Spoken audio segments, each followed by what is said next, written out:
ಎಲ್ಲರಿಗೂ ನಮಸ್ಕಾರ ಮತ್ತು ಸ್ವಾಗತ.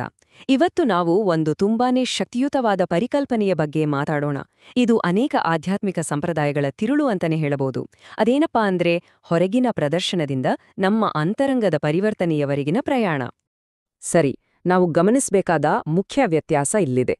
ಒಂದು ಕಡೆ ಸಾರ್ವಜನಿಕವಾಗಿ ತೋರಿಸ್ಕೊಳ್ಳೋ ನಂಬಿಕೆ, ಅಂದ್ರೆ ಒಂದು ರೀತಿಯ ಪ್ರದರ್ಶನ.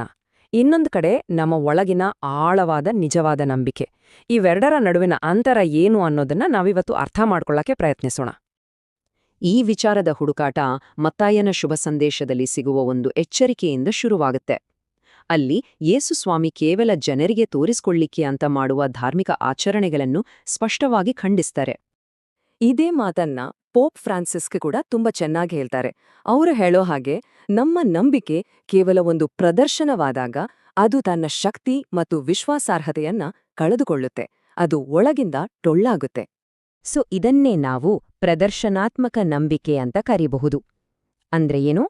ಅಂದ್ರೆ ನಿಜವಾದ ಆಂತರಿಕ ಹೃದಯ ಪರಿವರ್ತನೆಗಿಂತ ಹೊರಗಿನ ನೋಟಕ್ಕೆ ಜನ ಏನ್ ಅನ್ಕೊಳ್ತಾರೆ ಅನ್ನೋದಕ್ಕೆ ಹೆಚ್ಚು ಗಮನ ಕೊಡುವುದು. ಧರ್ಮದ ತಿರುಳಿಗಿಂತ ಅದರ ಆಚರಣೆಯ ಪ್ರದರ್ಶನವೇ ಮುಖ್ಯವಾಗಿ ಬಿಡುತ್ತೆ. ಹಾಗಾದ್ರೆ ಈ ಪ್ರದರ್ಶನಕ್ಕೆ ಪರ್ಯಾಯ ಏನು? ಉತ್ತರ ಸ್ಪಷ್ಟವಾಗಿದೆ. ಹೊರಗಿನ ಪ್ರದರ್ಶನದ ಬದಲು ನಮ್ಮ ಅಂತರಂಗದಲ್ಲಿ ಬದಲಾವಣೆ ಆಗ್ಬೇಕು. ನಿಜವಾದ ಹೃದಯ ಪರಿವರ್ತನೆಗೆ ಇಲ್ಲಿ ಕರೆ ನೀಡಲಾಗ್ತಾ ಇದೆ. ಈ ವಿಷಯವನ್ನ ಸಂತ ಅಗಸ್ಟೀನ್ ಅವರು ತುಂಬಾನೇ ಸುಂದರವಾಗಿ ವಿವರಿಸಿದ್ದಾರೆ. ಅವರು ಹೇಳೋದು, ದೇವರು ಯಾವತ್ತೂ ನಮ್ಮಿಂದ ದೂರ ಇರ್ಲಿಲ್ಲ, ನಮ್ಮ ಹೃದಯಗಳೇ ಬೇರೆ ಕಡೆ ಅಲೆಯುತ್ತಿದ್ದವು ಅಂತ. ಅಂದ್ರೆ ಈ ಪ್ರಯಾಣ ದೂರದಲ್ಲಿರೋ ದೇವರನ್ನು ಹುಡುಕೋದಲ್ಲ, ಬದಲಿಗೆ ನಮ್ಮ ಹೃದಯವನ್ನೇ ದೇವರ ಕಡೆಗೆ ತಿರುಗಿಸೋದು. ಸರಿ, ಈ ಪ್ರಯಾಣವನ್ನ ಇನ್ನಷ್ಟು ಚೆನ್ನಾಗಿ ಅರ್ಥ ಮಾಡ್ಕೊಳ್ಳೋಕೆ ಮೂಲ ಗ್ರಂಥದಲ್ಲಿ ಒಂದು ತುಂಬನೇ ಪ್ರಬಲವಾದ ರೂಪಕವನ್ನ ಬಳಸಲಾಗಿದೆ. ಅದು ಪಾಪದ ಪರಿಣಾಮದಿಂದ ಶುರುವಾಗುತ್ತೆ. ಅದೇನೆಂದರೆ, ನಾವು ಪಾಪ ಮಾಡಿದಾಗ ನಮ್ಮ ಜೀವನದಲ್ಲಿ ಒಂದು ರಂಧ್ರ ಅಥವಾ ಒಂದು ತೂತನ ಸೃಷ್ಟಿ ಮಾಡ್ಕೊಳ್ತೀವಿ ಅಂತ. ಇದು ನಮ್ಮನ್ನ ದಾರಿ ತಪ್ಪಿಸುವ ಒಂದು ಗಾಯ ಅಥವಾ ಹಳ್ಳದ ಹಾಗೆ. ಹಾಗಾದ್ರೆ ಇಲ್ಲಿ ಒಂದು ಮುಖ್ಯವಾದ ಪ್ರಶ್ನೆ ಇಳುತ್ತೆ. ಈ ರೀತಿ ಉಂಟಾದ ಗಾಯವನ್ನ, ಈ ಹಾನಿಯನ್ನ ಸರಿಪಡಿಸೋಕೆ ಸಾಧ್ಯ ಇದೆಯಾ? ಖಂಡಿತ ಸಾಧ್ಯ ಇದೆ. ಇದಕ್ಕೆ ಉತ್ತರ ಇರೋದು ನಿಜವಾದ ಪಶ್ಚಾತ್ತಾಪದ ಶಕ್ತಿಯಲ್ಲಿ. ನಾವು ನಿಜವಾಗಿಯೂ ಪಶ್ಚಾತ್ತಾಪ ಪಟ್ಟಾಗ ಅದು ದೇವರ ಕೃಪೆ ನಮ್ಮ ಮೇಲೆ ಕೆಲಸ ಮಾಡಲು ದಾರಿ ಮಾಡಿಕೊಡುತ್ತೆ.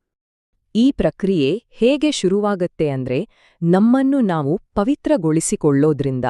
ಯೆಹೋಶುವನ ಪುಸ್ತಕದಲ್ಲಿ ಹೇಳಿದ ಹಾಗೆ, ನಿಮ್ಮನ್ನು ನೀವು ಪವಿತ್ರೀಕರಿಸಿಕೊಳ್ಳಿರಿ, ಯಾಕಂದ್ರೆ ನಾಳೆ ಕರ್ತನು ನಿಮ್ಮ ಮಧ್ಯೆ ಅದ್ಭುತ ಕಾರ್ಯಗಳನ್ನು ಮಾಡುವನು. ಇದು ಒಂದು ವಿನಮ್ರತೆಯ ಕ್ರಿಯೆ, ಒಂದು ದೃಢ ಸಂಕಲ್ಪ. ನೋಡಿ, ಇಲ್ಲಿ ಒಂದು ತುಂಬಾನೇ ಆಸಕ್ತಿದಾಯಕವಾದ ವಿಷಯ ಇದೆ. ನಿಜವಾದ ಪಶ್ಚಾತ್ತಾಪಕ್ಕೆ ನಾವು ಮಾಡಿದ ಪಾಪದ ಆ ರಂಧ್ರವನ್ನೇ ಪರಿವರ್ತಿಸುವ ಶಕ್ತಿ ಇದೆ. ಅದನ್ನ ಒಂದು ಪೂರ್ಣ ಸ್ಥಿತಿಗೆ ತರಬಲ್ಲದು. ಅಂದರೆ ನಮ್ಮನ್ನ ನಾವು ದೇವರಿಗೆ ಒಪ್ಪಿಸಿಕೊಂಡು ವಿನಮ್ರರಾದಾಗ, ಮುರಿದು ಹೋಗಿದ್ದನ್ನು ಸರಿಪಡಿಸಲು ದೇವರ ಕೃಪೆಗೆ ಅವಕಾಶ ಕೊಟ್ಟಾಗ ಆ ರಂಧ್ರ ಮತ್ತೆ ತುಂಬಿಕೊಂಡು ನಾವು ಪೂರ್ಣರಾಗಬಹುದು. ಈ ಪರಿವರ್ತನೆ ಅನ್ನೋದು ಕೇವಲ ನಮ್ಮ ಮನಸ್ಸಿನ ಒಳಗಿನ ಒಂದು ಭಾವನೆ ಅಷ್ಟೇ ಅಲ್ಲ. ಅದು ನಮ್ಮ ಜೀವನವನ್ನೇ ಬದಲಾಯಿಸುವಂಥ ಸ್ಪಷ್ಟವಾದ ಫಲಿತಾಂಶಗಳನ್ನು ಕೊಡುತ್ತೆ. ಇದನ್ನೇ ನಾವು ನೈಜ ಸಾಕ್ಷಿಯಾಗೋದು ಅಂತ ಹೇಳೋದು. ಈ ನೈಜ ಪಶ್ಚಾತ್ತಾಪ ನಮ್ಮ ಸಾಮಾಜಿಕ ಸಂಬಂಧಗಳನ್ನು ಕೂಡ ಬದಲಾಯಿಸುತ್ತೆ. ಹೇಗೆ? ಪ್ರಾಮಾಣಿಕತೆ, ನಮ್ರತೆ ಮತ್ತು ಸತ್ಯವನ್ನ ಪಾಲಿಸೋದ್ರ ಮೂಲಕ. ಇದು ಸದ್ದಿಲ್ದೆ ನಡೆಯೋ ಒಂದು ದೊಡ್ಡ ಬದಲಾವಣೆ. ಇಲ್ಲಿ ನಾವು ಗಮನಿಸಬೇಕಾದ ಮುಖ್ಯವಾದ ಅಂಶ ಏನು ಅಂದ್ರೆ, ಪಾಪದ ಗಾಯದ ಕಲೆಗಳು ಸಂಪೂರ್ಣವಾಗಿ ಮಾಯವಾಗುವುದಿಲ್ಲ.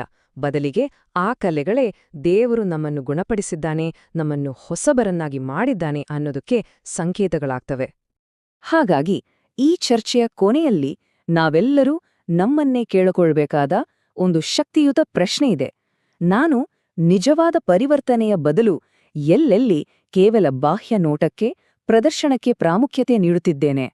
ಈ ಪ್ರಶ್ನೆಯ ಬಗ್ಗೆ ನಾವೆಲ್ಲರೂ ಆಲೋಚಿಸೋಣ.